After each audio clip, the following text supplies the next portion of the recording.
Hello, everyone. I'm your host, Tracey Devlyn, and I'm here with internationally best-selling author Rachael Herron to talk about her new novel, The Seven Miracles of Beatrix Holland. Welcome to the show, Rachael. I am so thrilled to be here with you, Tracy. So fun. I am so thrilled to have you as well. So how does it feel to be on the other side of the microphone? It always feels really strange to me. I am the interviewer, as you know, because Yes, isn't it nicer to be the interviewer? You just it get to is. No listen. pressure. No No pressure. pressure to come up with these great, Yeah. awe-inspiring answers and things like that to our questions. No, it's all good. It's all good. For those who might not be aware, Rachael is the host of Ink in Your Veins podcast, and she also co-hosts the Black Heron podcast with Sasha Black. And as we were chatting before I hit the record button, I've been a long time listener of her podcasts and just many years, and so it's really great to finally meet her, Rachael in the flesh, almost the virtual I'm, flesh, I guess. I am overjoyed. Thank you. Great. All righty. Well, why don't you get us started and just tell us a little bit about yourself? We know you're a podcaster, but what else can you tell us about you and your writing journey, if you don't mind? Hmm. Yeah, I was one of those people who went and got my, a degree in English and then a master's in writing, and then realized knew nothing about writing at all, and spent the 7 years after I got my master's failing to complete a thing because while my degree had taught me how to write, beautiful lyrical sentences, it hadn't taught me anything about the business of writing. I didn't know how to finish a Mhm. book or revise a book or get an agent or sell a book. I didn't know anything. And it wasn't until I did my first National Novel Writing Month in 2006 that was the very first time I'd ever finished a book. And I thought it would be a terrible, crappy book because I wrote it so fast. But it ended up, after, of course, revision, it Yeah. ended up being the book that I got my agent on, the agent I'm still with. She sold it in a three-book deal to HarperCollins, which was the dream come true. And then I always Yeah. like to mention that 6 months later, I had a book due and I didn't know how to write a book or finish a book. So I did finish a book for that second book, and but that was when I had to learn how to revise, and that was rather a rough road. But that was a long time ago. And since then, I've written and published about 30 books in way too many genres. I think I've got this. I think the one that I'm writing right now is my seventh genre. Probably too many, and I just love I love to follow my heart where it wants to go. It's probably not Mhm. fiscally prudent, and my agent would probably prefer it if I didn't, but but I do Yeah. love doing that. So I do follow my joy around. Well, it's funny you say that because one of the things that I've always admired about you is that it seems to me, from my perspective, that you've always found a level of success in everything that you do, whether it's like you were saying, writing for a traditional publisher, indie publishing your own stories, writing fiction versus nonfiction, and even you do some mentoring and educating of other writers, which is just amazing. So I guess is there is there anything that you want to do, whether it's just to write another story, a particular storyline, I should say, or maybe like a nonfiction project, or just something else entirely that you haven't convinced yourself to tackle yet? What a good question. I think I might be doing that right now. I'm writing probably what would be the least commercially viable book I've ever written because it is set in the country where I live, which is New Zealand. And, it's a hard sell to sell books that are not set in larger countries. It is also, I think regrettably, it's going to be literary fiction, which is not a genre that I ever really wanted to write in, since I got my master's. Um, and it's queer, it's about queer love, and it's historical, set in a small town in New Zealand. So unpacking my reluctance to be brave about that has Yeah, been interesting. I'm even hearing it in my own language, calling it the least commercially viable. Who knows? Who knows what it yeah, could be? yeah. But it is definitely a book of my heart that I'm chasing. Um, so I will allow myself to continue to do that. And I'm Yeah, trying to play and have fun with it as I go too. And I am. yeah. It's succeeding. I'm glad. I'm glad to hear that. I know Nalini Singh, she Yes. has Well, written yeah, I some mean, thrillers. Well, but you mhm. know, I mean, I don't see any difference from my perspective as far as you and Nalini having any success in New Zealand. I think that you can pull it off just as well as she can. It's just, you know, it's getting your reader into that space and just, you Yeah. know, letting them get absorbed in, you know, this for us, you know, foreign locale and just really eating it all up, the atmosphere and all of that. It's just, I will buy that book. I'll be the first one in line to buy that book. So Thank I you hope, very much. yeah, I hope you Also, continue. I just think she's the best. So, I will, yeah, I do agree with you. And you remind me that readers, readers on the whole don't care where we set our books. They just want, once they love our voices, they want to be inside that voice. And that's all I want as a writer. When Yeah. Nalini comes out with a new book, I buy it because I Hmm. love, especially her thrillers. Those are my Yeah. favorite things that she writes.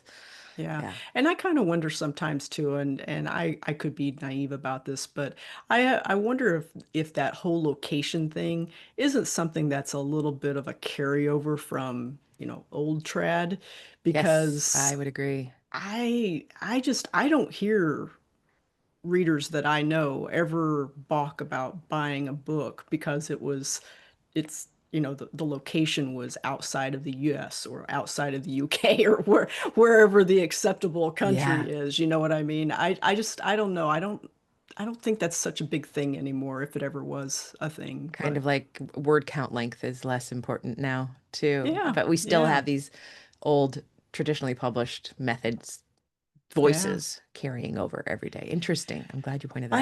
I know, and it's with the advent of Kindle and yeah, gosh, what have we been in that 10, 12, 15 years now?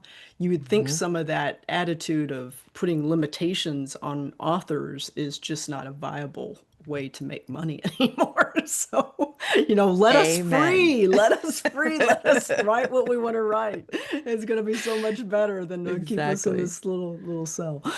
All righty. Well, let's talk about this little gem right here, the Seven Miracles of Beatrix Holland. What can you tell us about this story? Okay, so the Seven Miracles of Beatrix Holland started as an idea that I had, and the only thing I knew was that my main character would be not a woo-woo person. She's a spreadsheet person. She doesn't believe in in the psychic stuff, and none of that. That's nonsense. But then she is told by a psychic, and of course she doesn't believe the psychic, but she's told by a psychic that she will experience seven miracles and she will die.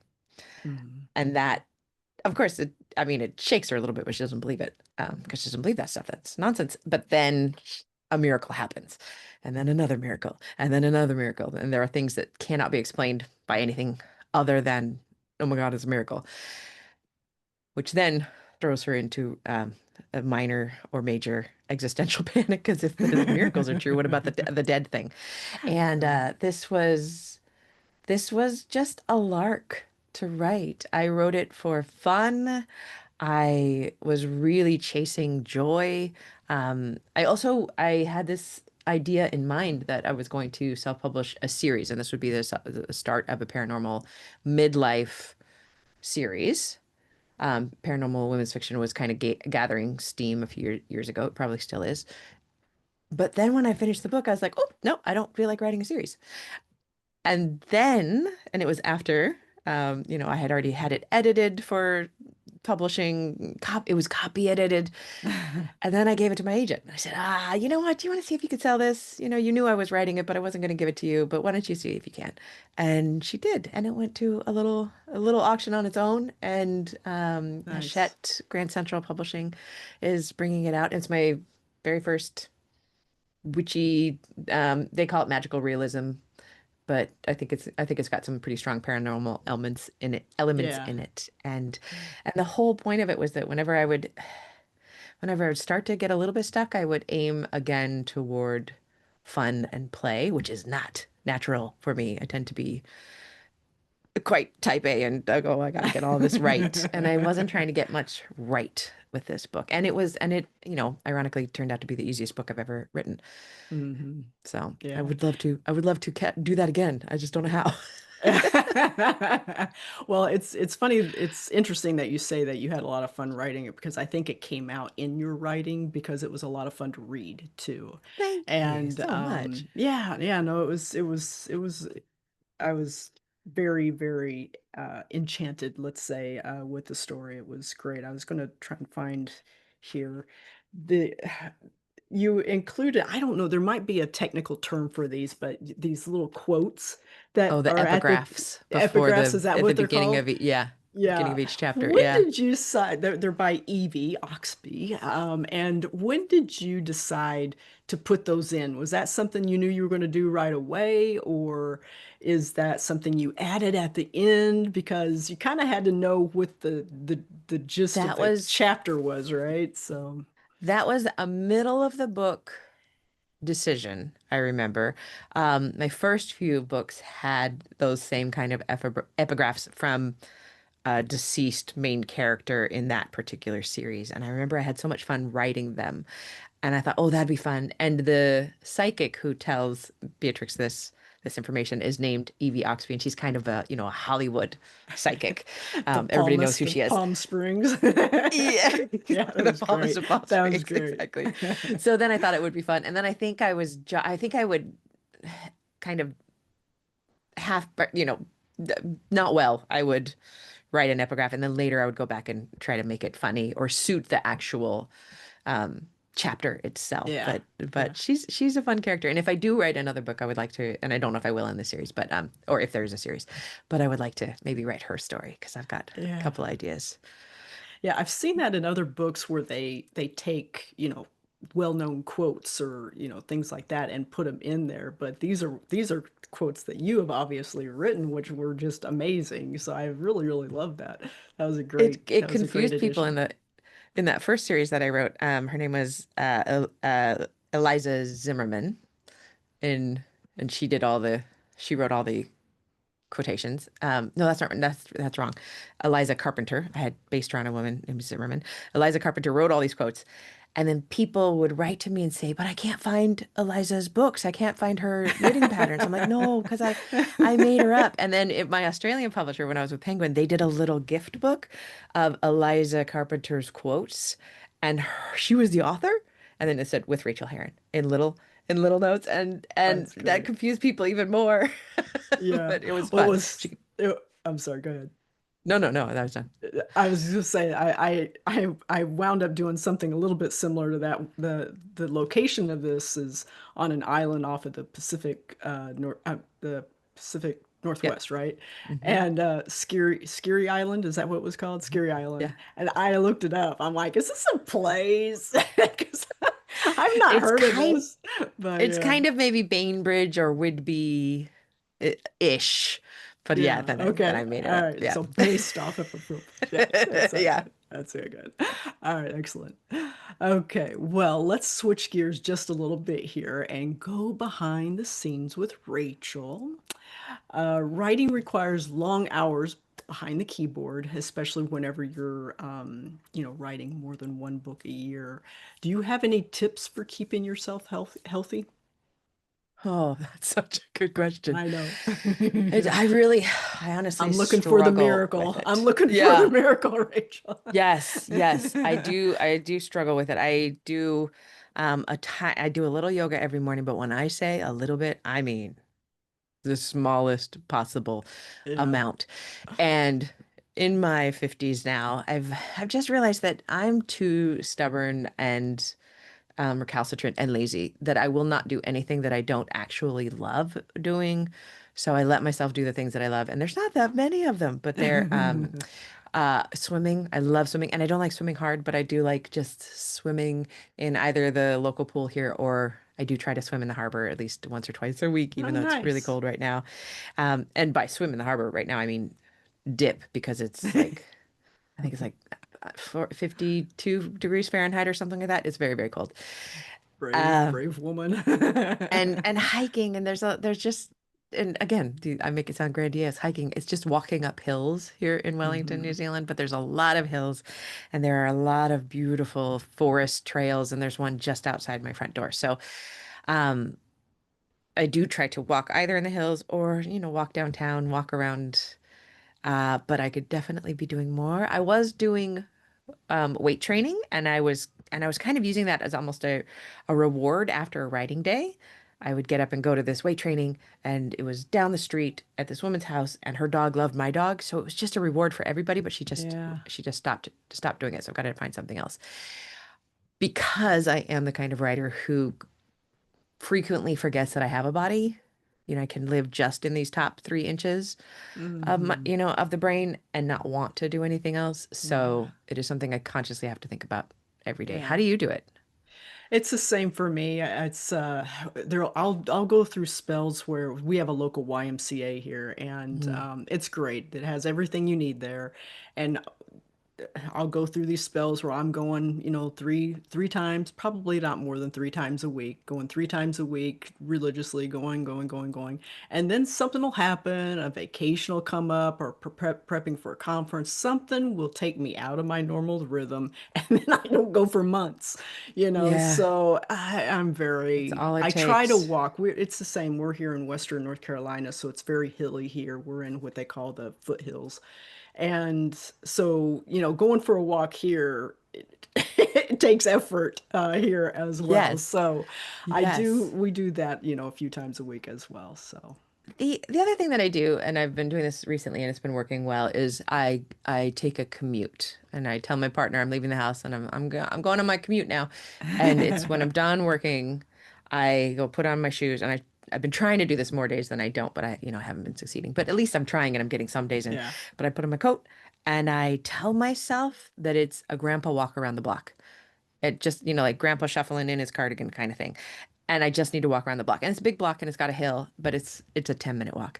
But Yeah. what almost invariably happens is that I get out there and oh yeah, I remember I like air. I like the sky. And then I walk farther. So that Yeah. happens a lot. But Yeah. it's gotta be like a minimum viable option for me. And I Hmm. need to be able to check it off if it is literally just around the block. Good job. Yeah. Yeah. Yeah. Little bites you can Yeah. do, right? Yeah, Right, yeah. right. Well, have you read a recent book that you really enjoyed that you'd recommend? Yes. Still Life, and there are a lot of books called Still Life. But this one is by Sarah Winman, who's a British writer, and it came out 3 or 4 years ago, and I think it just like cleared up in the awards and won everything. And it is the most delightful, beautiful book I have read in years. It's historical. It's set right at the end of World War II in basically London and Florence, but mostly in Florence, Italy. Mm. And and not much bad stuff happens. It's just delightful. It's Hmm. and I watched a brief interview with her who and somebody asked, "Well, why did you make it so delightful?" She's like, "I was just tired of not having delight. I just needed delight." And it was so good that I stopped halfway and started rereading it because I couldn't bear how fast I was going through it. And then I had never had a Libsyn account, which is kind of like Audible, but it benefits your local bookstore. So I signed up for Libsyn and I bought the book, and now I've just been going to sleep with it every night in my ear. So now I'm reading it a full second time with my ears as Oh, I go to sleep. yeah. It's the best. Okay. All right. It's just about family and chosen family and loving people, and and it's hilarious and Yeah. sweet and charming, and I cannot All recommend it right. enough. Okay, great. Well, thank you for the recommendation. Really appreciate it. Really appreciate it. And one last more behind the scenes question here. When you finish a book, how do you celebrate? What do you do to treat yourself? I'm going to sound shallow, but like to I like to be thinking about it as I'm getting there, and I like to have something to buy myself because I am bad at buying myself things. Something that I really want. Like say I didn't do this for a book, but this would be a good one. I have these sleep headphones that I use when I'm sleeping. I listen to the podcast and then it switches over to a white noise after I fall asleep, and they were not cheap. And thinking of something like that, that is a Okay. true luxury that I absolutely don't need. And usually I have something in mind. And then when the book is done, I hit purchase. I have a All friend who right. used to do this. She would hit purchase at any point, and then when it came to her house, she would wrap it and put it on her desk. And then Oh, she wasn't allowed to nice. unwrap it Yeah. until the book was done. I love that. That's an incentive. I like it both ways. Yeah, either way is great. That's wonderful. Thank you for sharing that. I Yeah. appreciate that. Well, before we go, you've already given us a little hint that you're working on a new project here. Is there anything else that you would like to do a shout out about that's coming up, even with your nonfiction or classes that you're Yeah. teaching? Anything? Yeah, well, if other people who are listening are also writers as well as readers, I do have an email newsletter of encouragement, and I really, really like to tell people about the things that I've learned the hard way. And you can always just go get that at rachelherron.com/write is where that is. And I'm also on a weird note, I also have a patreon.com/Rachel. And right now I think I'm gonna spend the next year or so writing about exploring death from a healthy, middle-aged, but anxious person. So Okay. All that's my right. next little project. And All people will right. either go, "Oh, tell me more," or they will say, "Oh, I'm going to go sit on the other side of the room from you. I don't want to talk to you." And either are fine. That sounds wonderful. And I think I even heard on one of your podcasts where you're getting ready, you're gearing up for a retreat to Italy. Do I recall Yes, that correctly? good ears. Yes, I haven't Yeah. even announced it yet, but that will be going out to the writers list, and that's in May, uh, in kind of central Italy, right Mm, between Rome and the yeah. eastern coast. And Okay. it's gonna be awesome, and I Yeah. can't wait. It's a I beautiful have not area. run a retreat since before COVID, but I used to do them quite Ah. often to Italy, so I am I have never excited. done one, that I've done little near, close by retreats, but I've never Yeah, gone, like to it's another pretty country or even it's a pretty really special. yeah. So yeah, it sounds like it would be amazing. So I'll have to keep an Yes, eye on your please. updates. All right. Thank you, Well, Tracy. folks, yeah, you bet. Folks, when this episode airs, The Seven Miracles of Beatrix Holland will be out, so be sure to order your copy today. You can check out Rachel's website at rachaelherron.com. Rachel, do you have a particular social media that you're most active on? Probably Instagram, and that is just Rachael Herron. Okay. All right, Yep. great. All right. Well, thanks a ton, Rachel. It was such an honor to actually meet you, and I can't wait for readers to get their hands on this amazing book. Thank you. This has been a joy. Same here. All right. Many thanks to everyone listening. I hope you enjoyed today's episode. I'll be back soon with another great read.